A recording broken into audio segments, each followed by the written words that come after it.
کیسے عبادت ہوئی، حقیقت ہوئی جیسے مجھ پر آیا، قلم بن گیا ہے خدا کی زبان، مخاطب ہے بندے سے پروردگار، تو حسن چمن تو ہی رنگے بہار، تو معراج فن تو ہی فن کا سنگار، مصور ہوں میں تو میرا شاہکار، یہ صبح یہ شام یہ دن اور رات، یہ رنگین دلکش ہنسی کائنات، کہ حور و ملائک جنات میں کیا ہے تجھے اشرف المخلوقات، میری عظمتوں کا حوالہ ہے تو ہی روشنی ہے اجالا ہے تو، فرشتوں سے سجدہ بھی کروا دیا کہ تیرے لیے میں نے کیا نہ کیا، یہ دنیا جہاں بس نوارا ایا، یہ محفل یہ میلے یہ تنہائیا، فلک کا تجھے شامیانہ دیا، زمین پر تجھے آبادانہ دیا، میرے آبشاروں سے بھی حوصلے، پہاڑوں میں تجھ کو دیے راستے، یہ پانی ہوا اور یہ شمس و قمر، یہ موج روا یہ کنارہ بھور، یہ شاخوں پہ گنچے چٹکتے ہوئے، فلک پر ستارے چمکتے ہوئے، یہ شعلہ یہ شبنم یہ مٹی یہ سن، یہ جھرنوں کے بجتے ہوئے جل ترن، یہ دھرتی پہ موسم کی لکھی غزل، یہ سردی یہ گرمی یہ بارش یہ دھوپ، یہ چہرہ یہ قد اور یہ رنگ و روپ، درندوں چرندوں پہ قابو دیا، تجھے بھائی دے کر کے بازو دیا، بہن دی تجھے اور شریک سفر، یہ رشتہ ناتا گھرانہ یہ گھر، یہ اولاد بیدی دیے والدین، الف لام میم قاف عین اور غین، یہ عقل و ذہانت شعور و نظر، یہ بستی یہ صحرا یہ خشکی یہ تر، اور تجھے کتاب ہدایت بھی دی، نبی بھی اتارے شریعت بھی دی، غرض کے سبھی کچھ ہے تیرے لیے، بتا کیا کیا تو نے میرے لیے، غرض کے سبھی کچھ ہے تیرے لیے، بتا کیا کیا تو نے میرے لیے۔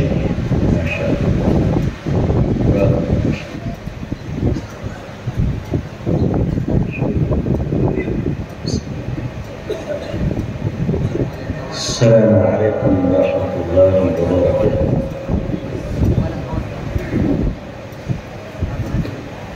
بسم اللہ الرحمن الرحیم، الحمد للہ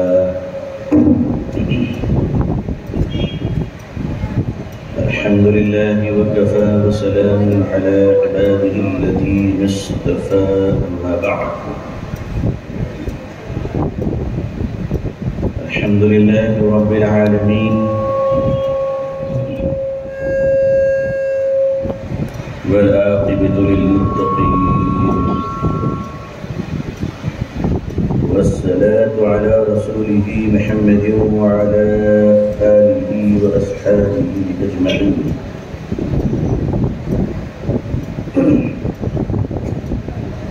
رب اشرح لي صدري ويسر لي أمري واحلل عقدة من لساني يفقهوا قولي،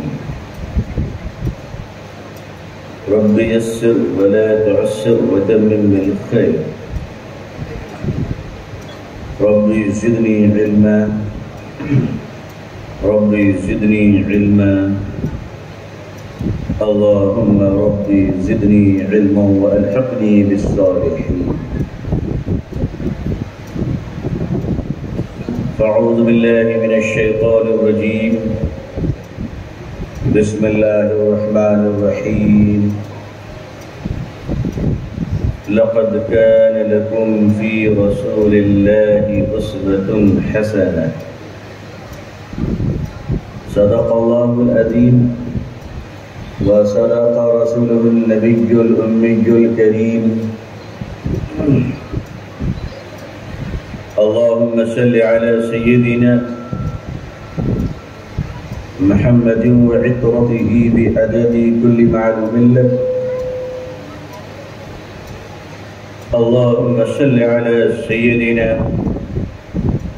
محمد عبدك ورسولك وعلى المؤمنين والمؤمنات والمسلمين والمسلمات۔ حضرات علماء کرام، بزرگان محترم، نوجوانان اسلام، عزیزان گرامی، اور اگر آواز پہنچ رہی ہو تو ہماری پردہ نشین امت مسلمہ کے خواتین،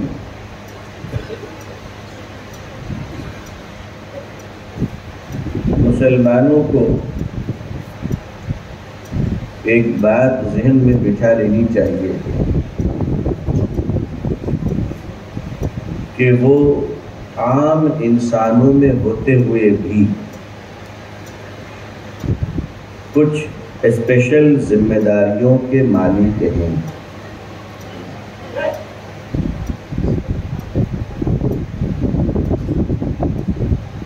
آپ کی ذمہ داریاں آپ کو عام انسانوں سے اوپر اٹھاتی ہیں. جیسے واچ مین بھی انسان ہوتا ہے اور چیئرمین بھی انسان ہوتا ہے،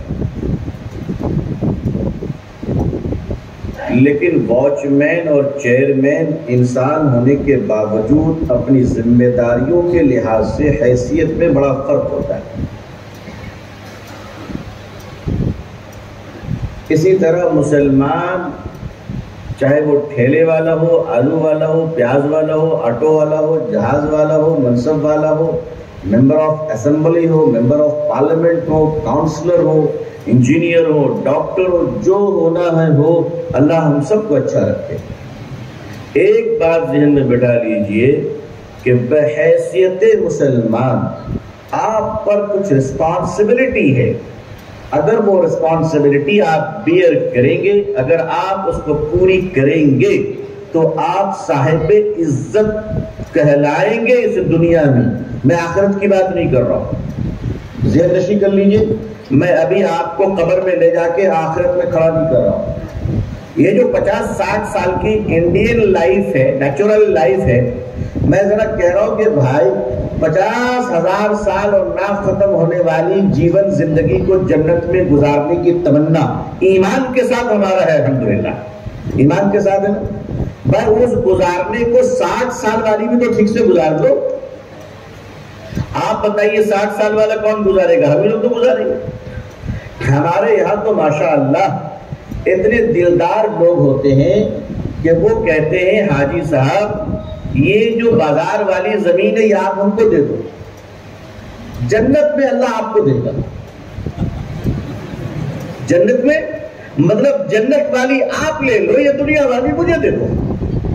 آدمی تو اتنا لالچی ہے کہ آپ اپنی دولت ہمیں دے دو، کہ ہم کو کیا ملے گا؟ کہ آپ کو جنت میں ملے گا. یہ جو مانگ رہا ہے اس سے پوچھو کیا تمہیں جنت نہیں چاہیے؟ اس سے پوچھو کیا تمہیں جنت کی خواہش نہیں ہے؟ کیا تمہیں جنت میں مکان نہیں چاہیے؟ تم کیا جنت کے باہر چائے بیچو گے؟ بھائی ایسی قسمت سب کی تھوڑی نہ ہے کہ وہاں بھی چائے بیچے اور کچھ بن جائے. ایسا نصیب تھوڑی سب کا ہوتا ہے. اس لیے یہ سب پلان چھوڑ دو کہ جنت کے باہر چائے بیچیں گے، کچھ ہونے جانے والا نہیں ہے. عزیزان ملت، بحیثیت مسلمان چاہے آپ پڑھے لکھے ہیں یا پڑھنے لکھنے سے آپ معذور ہیں، آپ کسی درجے کم پڑھے لکھے ہیں، عالم ہیں یا غیر عالم ہیں، سوال وہ نہیں اٹھتا. منسٹر بن کر شپت لے لیے تو آپ منتری بن گئے، چاہے آپ انگوٹھا چھاپ رہے یا گریجویٹ رہے. ہے نا بھائی؟ ہمارے دیش میں ایک منتری مہودیا ہے، وہ اتنی ایکسپرٹ ہے بیچاری کہ جب پہلا چناؤ لڑتی ہے تو کہتی آئی ایم اے گریجویٹ، اور جب دوسرا چناؤ لڑتی ہے تو کہتی میں نے بی اے کیا ہے. مجھ جیسا کم پڑھا لکھا آدمی بھی سوچ رہا ہے کہ اے اللہ اس طرح بھی ہوتا ہے. پھر میں نے سمجھا کہ ہمارا دیش بھارت بڑا مہان ہے، یا کچھ بھی ہو سکتا ہے. ایسا ہمارے دیش میں ہو سکتا ہے. اللہ نے اس دیش کو بڑا قابل بنایا ہے، بڑا قابل بنایا ہے. یا کبھی کبھی ایسا ہوتا ہے کہ بیٹا پیدا ہو کر باپ کا انتظار کرتا ہے.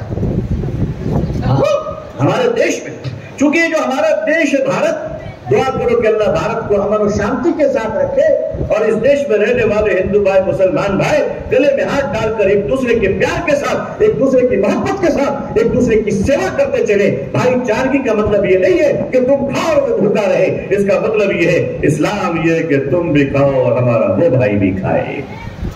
مگر ہمارے دیش کی ودمبڑنا یہ ہے، ہمارے دیش کا پرابلم یہ ہے بھارت کا، کہ یہاں لاجک سے زیادہ لوگ میجک پہ بلیو کرتے ہیں. آپ لاجک میں بات کیجئے، 4 آدمی کھڑا نہیں ہوگا. سڑک پہ کہیے کہ میرے اس پٹارا کے اندر کچھ ہے، کچھ مت بولیے کیا ہے، خالی بولیے اس میں کچھ ہے، 50 لوگ کھڑے ہو جائیں گے. بولو کھڑے ہو کہ نہیں کھڑے؟ اور آپ بولتے رہے اس میں کچھ ہے، وہ پوچھتا رہے گا کیا ہے، آپ کہیں کچھ ہے، بولے کھولو، بولے کھولوں گا نہیں مگر کچھ ہے. لوگ بھیڑ جمع ہو جائے گی کہ کبھی تو کھولے گا کم مطلب دیکھنے کے لیے. تو ہمارے دیش کی ودمبرنا، بیڈ لک، بدقسمتی یہ ہے کہ ہمارے بھارت میں لاجک سے زیادہ میجک پہ بلیو کی جاتی ہے. اسی لیے اس دیش میں سائنٹسٹ سے زیادہ بابا پیدا ہوتے ہیں. اچھا، یہ بابا گیری کا جو دھندا ہے یہ بڑا پروفیٹیبل دھندا ہے. زیرو انویسٹمنٹ، پروفٹ ہی پروفٹ. ہمارے یہاں بھی مسلمانوں میں بھی جو جتنا ننگا اتنا بڑا بابا. ہاں، کئی صوفی صاحب آ گئے. ہم نے اللہ میاں کیا کہ سارے صوفی ہڑتال میں ہیں. یہ ماڈل آیا چائنیز. آپ چلے جائیے ہمارے مزاروں میں، درگاہوں میں، کیا کہتے بھائی عورت جھوم رہی، کیوں جھوم رہی بہن تم؟ کہا جن پکڑا ہے. اچھا، اتنا جھومتی ہے وہ کہ جنات بھی بغل میں کھڑا ہو کر کہتا اللہ میاں اتنا تو میں بھی نہیں جھوم پاؤں گا. یہ کیا کوالٹی ہے؟ آپ سوچئے، جاپان نے زندگی میں سب کچھ بنا لیا مگر ایک ایسی جھومنے والی عورت نہیں بنا سکا کہ زمین اور آسمان ہل جائے. اور ہمارے یہاں تو عملیات کی انڈسٹری چلانے والے عاملین حضرات مجھے معاف کر دیں، آپ کا اگربتی کا راگ زندہ باد رہے. گھروں کو تباہ کر دیا، گھروں کو تباہ کر دیا، رشتہ داروں کو لڑا دیا. کیا خدا کو منہ دکھاؤ گے؟ کیا خدا کو منہ دکھاؤ گے؟ تو مسلمانوں یاد رکھو کہ بحیثیت مسلمان تم کمانے کے معاملے میں، یعنی ریونیو، انکم، روزگار، تجارت، بیوپار کرنے کے معاملے میں بحیثیت انسان آپ جو چاہو کرو. آپ کو آزادی ہے، قانون آپ کو اجازت دیتا ہے، بھارت کا سنویدھان اجازت دیتا ہے، ملک کا کنسٹیٹیوشن آپ کو اجازت دیتا ہے. لیکن بحیثیت مسلمان اگر تم تجارت کرو گے تو تمہیں یہ سوچنا پڑے گا کہ تجارت میں تم مارواڑیوں کے نقش قدم پہ نہیں، مصطفیٰ کے راستے پر چلو گے صلی اللہ علیہ وسلم. پہلے یہ دیکھو، بیوپاری بننا بڑا کمال نہیں ہے. اگر ہندوستان کے مسلمان سچے بیوپاری بن جاتے تو دکانوں میں آنے والا ہر کسٹمر تم سے نفرت نہیں بلکہ 1 کلو سیب کے ساتھ 5 کلو محبتیں بھی لے کر جاتا، 1 درجن کیلے کے ساتھ 100 درجن پیاز بھی لے کر چلا جاتا. یہ تاریخ ہماری رہی ہے. تو ایک بات ذہن سے نکال دیجیے کہ اگر آپ بزنس میں کمپیٹیٹر ہیں، کمپٹیشن ہے، اگر آپ بزنس کرنا چاہتے ہیں تو آپ کے نظر کے سامنے اگر یہ ٹارگٹ ہے 100 کروڑ، لمبی بلڈنگ، بہترین ماڈل کار، نئی گاڑیاں، لیوش لائف، ایلیٹ زندگی، بڑا انسان بننا، آپ کو آزادی ہے، آپ بن سکتے ہیں. آپ کو مبارک ہو، آپ بن جائیے. مگر یاد رکھیے گا آپ کی یہ تجارت آپ کے لیے بمارے جان بن سکتی ہے. اس لیے کہ بحیثیت انسان تم جو چاہو کرو، سود کھاؤ، حرام لو، بیوپاری کرو، ملاوٹ کرو، کنکر ملاؤ، چاول پہ دال ملاؤ، تم دوائیں نکلی بیچو. آج ہو رہی ہے سب کچھ. لیکن اگر بحیثیت مسلمان تم نے ذرا سی بھی غلطی کی ہے تو یاد رکھنا قیامت کے دن حوض کوثر پہ تمہارے دامن کو بھارت سرکار نہیں، محمد مصطفیٰ پکڑ لیں گے صلی اللہ علیہ وسلم. یہ ہوش میں رہنا میری قوم کے لوگوں، میری قوم کے لوگوں، ہوش میں رہنا. آپ کا کمپٹیشن، آپ کا مقابلہ تجارت کی دنیا میں سود خوروں سے نہیں ہے. آپ کا مقابلہ تجارت کی دنیا میں ملاوٹ خوروں سے نہیں ہے. آپ کا تجارت کا مقابلہ اس دنیا میں جمع خوروں سے نہیں ہے. قیمت بڑھا کر لوٹنا، غریبوں کو تڑپانا، عین وقت پر اناج کو اسٹور کر لینا، بعد میں مہنگا کر کے ریلیز کرنا، یہ تو دشمنوں کا طریقہ ہے، یہ تو آتنکوادیوں کا طریقہ ہے، یہ تو ظالموں کا طریقہ ہے، یہ تو مانوتا کے شتروؤں کا طریقہ ہے. مسلمان کا طریقہ تو یہ ہے کہ اگر لوگ بھوکے مر رہے ہیں تو اپنی دوسرے کو دکانوں کے اناج کو مفت میں تقسیم کر دیا جائے. وہ مسلمان کہاں ہے؟ وہ مسلمان لے کر آؤ، پھر ہم بھارت میں عزت کی بات کریں گے انشاءاللہ. میں ڈھونڈ رہا ہوں، مجھے مسلمان نہیں مل رہا ہے، مسلمان نہیں مل رہا ہے. نمازی مل رہے ہیں، روزے دار مل رہا ہے، حاجی مل رہے ہیں، عمرہ کرنے والا مل رہا ہے. میرے بھائیوں، مجھے سب مل رہے ہیں، مسلمان نہیں مل رہا ہے. وہ مسلمان جس کی تجارت پر رشک کروں، وہ مسلمان جس کے بزنس کو دیکھنے کو دل کرے، وہ مسلمان جسے کھڑا ہو کر دیکھوں تو عبادت سمجھ کر دیکھوں، ثواب سمجھ کر دیکھوں کہ اللہ تجارت میں اس نے سنت کو زندہ کیا ہے۔ عزیزان ملت، وہ مسلمان کہاں سے لاؤں کہ جن کی تجارتوں نے اللہ کے خوف سے ان کو معمول رکھا تھا؟ وہ تاجر کہاں سے لاؤں کہ جس کی تجارت نے آواز دی، خبردار گڑبڑ کیا ہے تو روٹھ جاؤں گی، اپنے رب کے پاس واپس چلی جاؤں گی۔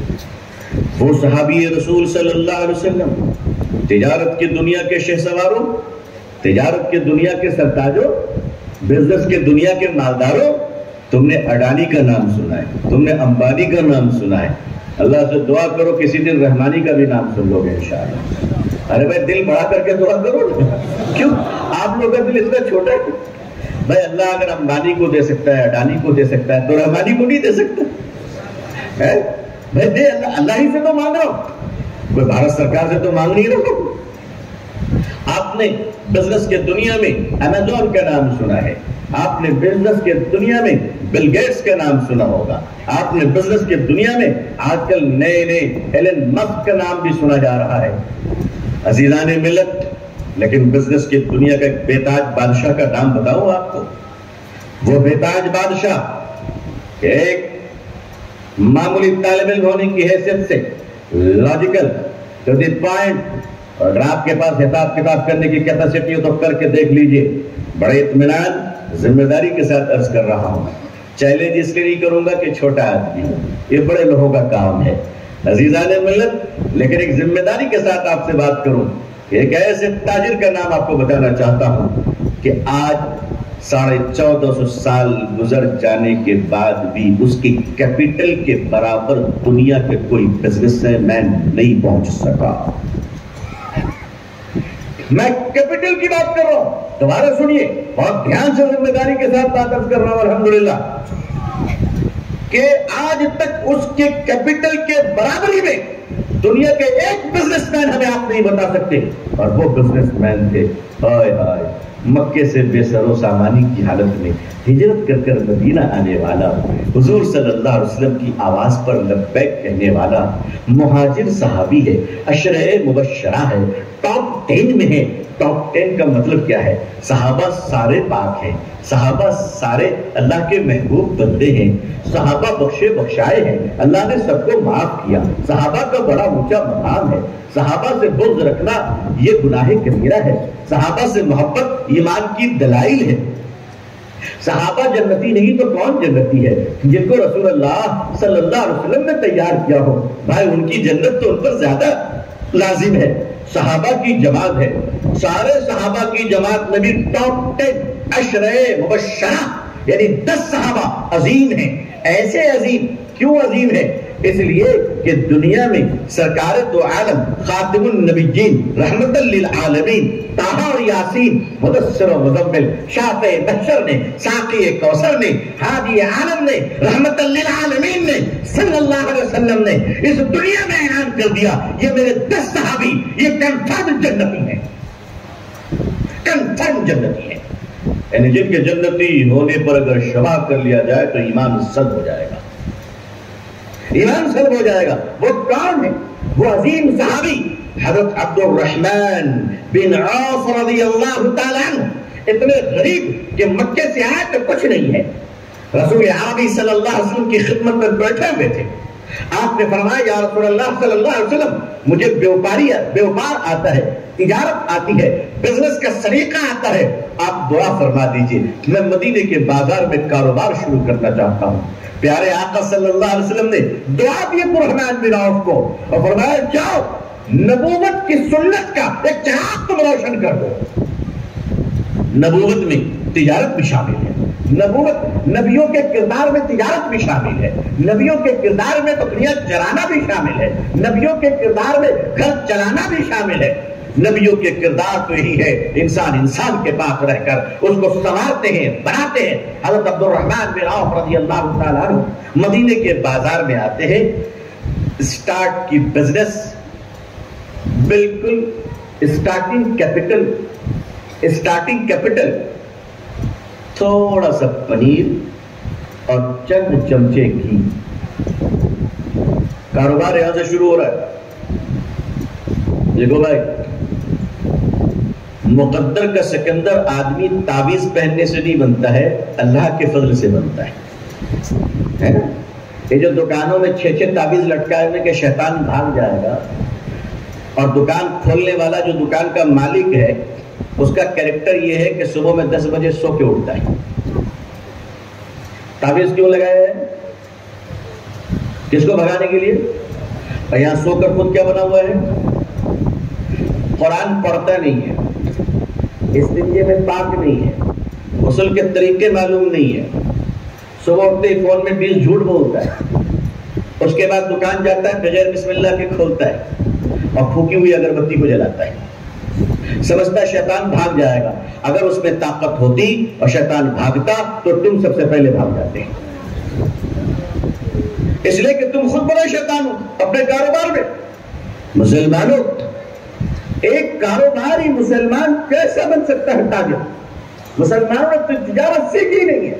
ہمیں سکھائے، اور ہمارے یہاں نظام ہے، ہمارے مسجدوں میں تجارت پر گفتگو نہیں ہوتی، ہمارے مدرسوں میں تربیت نہیں دی جاتی. میں مدرسے کا آدمی ہوں، سارے مدرسے کے لوگ ہیں ماشاءاللہ. ہمیں تربیت نہیں دی جاتی ہے. یہ ایک عظیم شعبہ ہے جس کو ہم نے فراموش کیا ہے. مجھے تو یہاں کر خوشی ہوئی کہ یہاں کے علماء تجارت کر رہے ہیں ماشاءاللہ. اللہ تعالیٰ یہ دلچسپی بھارت کے سارے علماء کو عطا فرمائے تاکہ وہ وقت آئے کہ مسجد کا جتنے امام مسجد کے ہوں سب بغیر تنخواہ کے ہوں انشاءاللہ. پھر پتہ چلے گا متولی صاحب صدر صاحب کو کہ امام رکھنا کیسا ہوتا ہے. پھر امام صاحب کہیں گے میں چھٹی میں جا رہا ہوں. اگر مسجد کا امام ایسا ہو، مسجد کا امام ایسا ہو کہ باشرع ہو، مسجد کا امام ایسا ہو کہ اس کی داڑھی اچھی ہو، مسجد کا امام ایسا ہو کہ خوبصورت ہو، مسجد کا امام ایسا ہو کہ تلاوت اچھی کرتا ہو، مسجد کا امام ایسا ہو اس کے لباس اچھے ہوں، زبان اچھی ہو، شیریں ہو، نیک ہو، تو میں کہتا ہوں مسجد کا صدر بھی ایسا ہو کہ کم از کم 2 رکعت نماز پڑھانے کے قابل ہو. یہ ساری شرط امام پر اس لیے کہ تنخواہ لیتے. تو جب تنخواہ نہیں لے گا تب کیا کیجیے گا؟ مسجد کے متولی صاحب بھی ایسے ہوں جو کم از کم عشاء کی فرض نماز 4 رکعت بہترین قرت کے ساتھ پڑھانے کی قوت رکھتے ہوں. مسجد کمیٹی کیسی ہو؟ مسجد کمیٹی کا ممبر کوئی بن سکتا ہے جس کی نماز قضا نہیں ہوتی ہو. دیکھیے پھر دیکھیے کیسے اللہ کی رحمت نازل ہوتی ہے. بھائی شرائط ہونی چاہیے کہ نہیں ہونی چاہیے؟ تو شرائط دونوں طرف ہو. ایک امام صاحب کا انٹرویو لیا جا رہا تھا کسی مسجد میں، تو کمیٹی والوں نے پوچھا کہ بتائیے قیامت کی نشانی کیا ہے. وہ بھی امام دل جلا تھا بیچارہ. اس نے کہا قیامت کی سب سے بڑی نشانی کہ امام کا انٹرویو جاہل لے رہا ہے. اس سے بڑی نشانی ان کیا ہو سکتی ہے امام؟ وہ بھی بیچارہ دل جلا تھا کہ ہو نہ ہو لیکن بول دو. سبھی لوگ تو خاموش نہیں ہوتے. لہذا یہ دونوں طرف. اس سے فائدہ کیا ہوگا؟ اس سے فائدہ یہ ہوگا کہ عام مسلمانوں کے اندر مسجد کمیٹی کے ممبر بننے کے خواہش کی برکتوں سے دینداری تو آ جائے گی انشاءاللہ. دینداری تو آ جائے گی انشاءاللہ. ہر ممبر کم از کم ایک وقت مسجد میں موجود رہے، ایک نماز میں، تاکہ وہ دیکھے کیا ضرورت ہے. اگر مسجد میں نماز پڑھتے ہوئے نمازیوں کو استنجے خانے کی بدبو آتی ہو تو کمیٹی خدا کے مجرم ہو جائے گی. ہم صفائی کی بات کرتے ہیں، ہماری صفائی کا حال یہ ہے کہ ہمارے مسجد کے استنجے خانے میں بدبو آتی ہے. اور بیان کیا کرتے ہیں؟ الطہور شطر الایمان، اور کما قال علیہ الصلوۃ والسلام، شطر الایمان میں صرف اپنی بنیان میں منہ گھسنے کا نام ہے. شطر الایمان میں اپنی داڑھی میں شمامت العنبر لگانے کا نام ہے. مساجد کے استنجے خانے صاف رہے یہ توجہ نہیں دیا. اچھا ہم ایماندار اتنے ہیں، ہم مسلمانوں کی بات کر رہے ہیں. میں سڑک کی بات نہیں کر رہا ہوں، میں روڈ کی بات نہیں کر رہا ہوں. ہماری ایمانداری کا یہ عالم ہے کہ ہم مسجد کے باتھ روم میں بھی تالا لگا کے رکھتے ہیں. ہم کو نہیں پتا بھائی کہ اس مسجد کی کمیٹی نے اس میں کون سا خزانہ چھپا کر رکھا ہے. کون سا خزانہ چھپا کے رکھا؟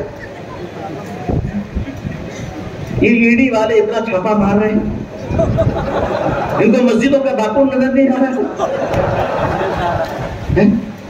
سی بی آئی ایڈی کو یہاں بھی آنا چاہیے. پھر باتھ روم میں مسجد کے تالا کیوں لگا؟ اس کی وجہ وہ بھی مجبور ہے. ہم لوگوں کے اندر صفائی کا مزاج نہیں ہے. ہم جب ایک بار کسی چیز کو استعمال کرتے ہیں تو دوسرے کے استعمال کے قابل نہیں رکھتے. ہم بھی بڑے ضدی قوم ہے. ہمارے بات کوئی نہیں, ہمارے بات کوئی نہیں. بھائیو, اسلام میں نے آپ سے کہا کہ بحثت مسلمان آپ ڈفرنٹ ہیں.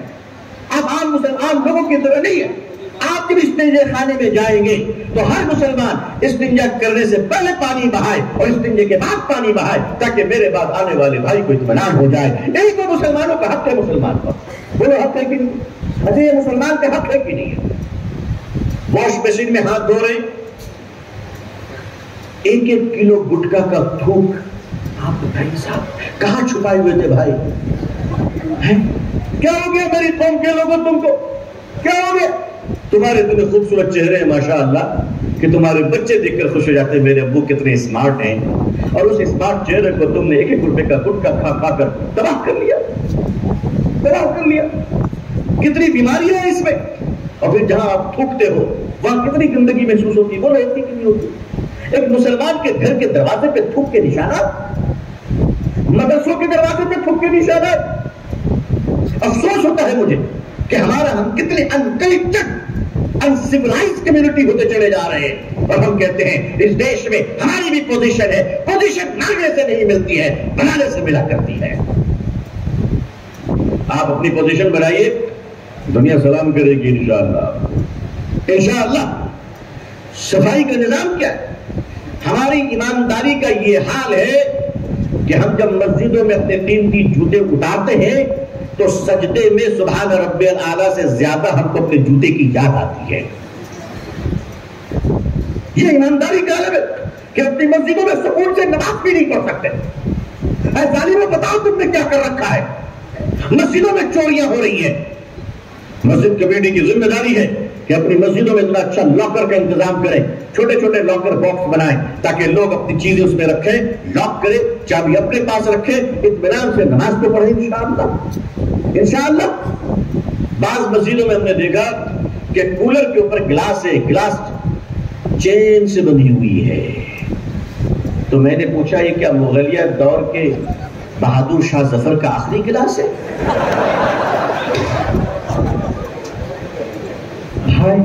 اس بیچارے کو کون سے آتنکوادی کے جرم میں تم نے بند کر کے رکھا ہے باندھ کر؟ یہ گلاس ہے, آتنکوادی ہے, ٹیررسٹ ہے, کیا ہے؟ گلاس کو کیوں باندھ کر کے رکھا ہے؟ مسئلہ گلاس کا نہیں ہے, مسئلہ ہمارے کیریکٹر کا ہے. وہ بندھا ہوا گلاس بتا رہا ہے مسلمانوں تم اتنے بے ایمان ہو کہ تمہاری بے ایمانی کی وجہ سے ہم بھی محفوظ نہیں ہیں. جس ملک میں مسجد کے گلاس مسلمانوں کے ظلم سے محفوظ نہ ہو, جس ملک میں مسجد کے جوتے مسلمانوں کے جرم سے محفوظ نہ ہو, جس ملک کے مسجدوں کے بیت الخلے اور استنجا خانے مسجدوں کے مسلمانوں کی بے احتیاطی کی وجہ سے صاف اور ستھرے نہ ہو, ایسی قوم کے ہاتھوں میں اگر اس ملک کی حکومت دے دی جائے تو اس ملک کا بیڑا غرق ہو جائے گا. کیسے دی جائے گی؟ آپ نے اپنے آپ کو اس کا اہل بنایا, آپ نے اس لائق بنایا کہ دنیا آپ کو دیکھ کر کہے کہ ماشاءاللہ یور کیپیسٹی از ونڈرفل, آپ کے اندر ٹیلنٹ ہے, آپ کے اندر صلاحیت ہے. کس کون سی دنیا میں آپ چلیں گے؟ حضرت عبد الرحمن بن عوف رضی اللہ تعالیٰ عنہ, وہ اپنے وقت کا بڑا تاجر اور تجارت کا ایک بادشاہ, بدایت بادشاہ, مدینے کے مارکیٹ میں پنیر اور گھی لے کر بیٹھتا ہے, اپنی تجارت کو اللہ کے نام سے شروع کرتا ہے. اللہ نے برکت دی اور یہ ایمانداری برتتے چلے گئے. نبی کریم صلی اللہ علیہ وسلم ہفتے میں ایک دن, ہر بدھ کے روز یعنی چہارشنبہ ویڈنسڈے, آپ مدینے کے بازار جایا کرتے تھے کاروبار کرنے والوں کے کیریکٹر کو جانچنے کے لیے. کیا جانچنے کے لیے؟ کیریکٹر کو جانچنے کے لیے. اور آپ بازاروں میں جا کر بتایا کرتے تھے کہ اگر کوئی سامان میں عیب ہے تو خریدار کو پہلے عیب بتاؤ, بعد میں سامان بیچو.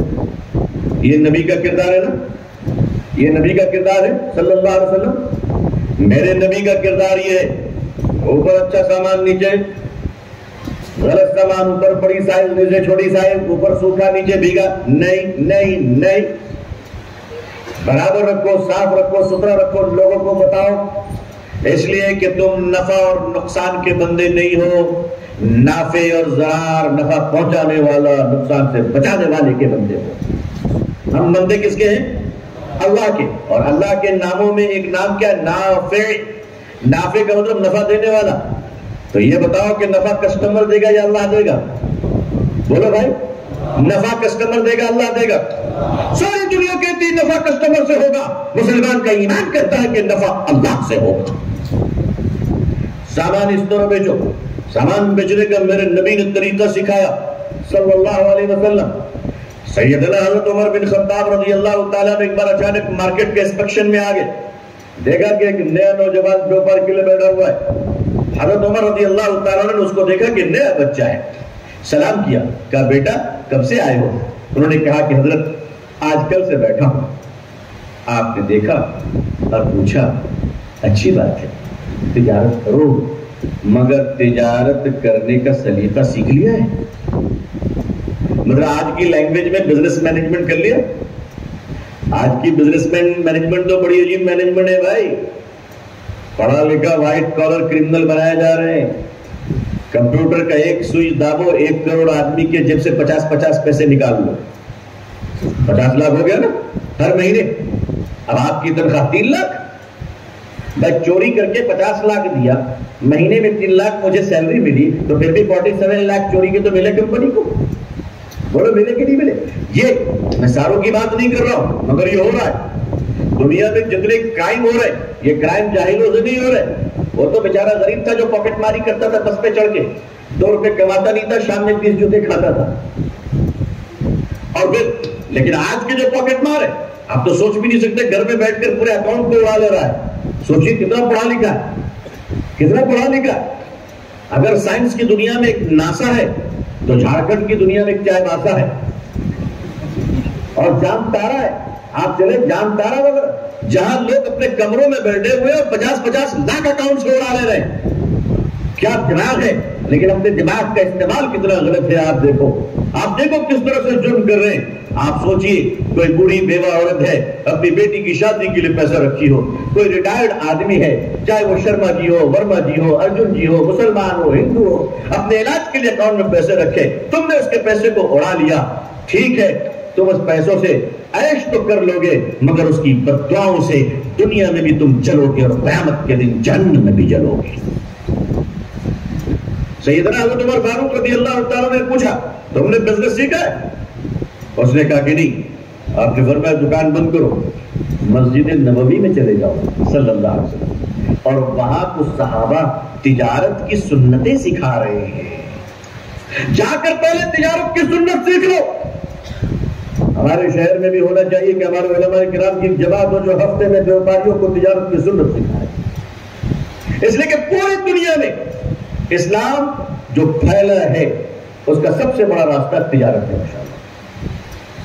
تجارت کے قافلے میں چلنے والے تاجروں نے صرف دنیا میں عرب کے سامان نہیں پہنچائے، بلکہ ان راستوں سے محمد رسول اللہ کا کردار پہنچایا ہے صلی اللہ علیہ وسلم۔ آپ چائنا میں چلے جائیں، حضرت طارق بن زیاد رضی اللہ تعالیٰ عنہ لیٹے ہوئے، میں الحمدللہ میں نے حاضری دی ہے اس بازار پہ، طارق بن زیاد رضی اللہ تعالیٰ عنہ، آپ سوچئے کہاں مدینہ منورہ اور کہاں چائنا کا گلزام، اور وہاں پہنچے تجارت کے راستے سے۔ بھارت کے اندر بھی جو مسلمان آئے تھے وہ تاجر بن کر آئے تھے، لیکن انہوں نے اپنے کردار پیش کیا، اپنا اخلاق پیش کیا، دکانوں میں وہ محبتیں پیش کی کہ دنیا چیخ پڑی کہ تجارت اس کو کہتے ہیں، تجارت اس کو کہتے ہیں۔ ایک تاجر کا مسلمانوں میں سب سے امپورٹنٹ طبقہ اگر علماء کے بعد کوئی ہے تو وہ تجارت تاجر ہے۔ اگر حضرات علماء جو حضور صلی اللہ علیہ وسلم کے وارثین ہیں، اس جماعت کے بعد اگر عام مسلمانوں میں سب سے مقدس کوئی جماعت ہے تو تجارت کی جماعت ہے۔ اور اگر تاجر کی جماعت سنتوں سے ناشنا ہو، اگر تاجر کی جماعت بے ایمان ہو، اگر تاجر کی جماعت سودخور ہو، اگر تاجروں کی جماعت حرام خور ہو، تو ان پیسوں سے مدرسوں کے چندے بھی جائیں گے تو وہاں سے جو پیدا ہوں گے تیار، خطر ہے کہ علماء بھی کہیں فتنے باز نہ تیار ہو جائیں۔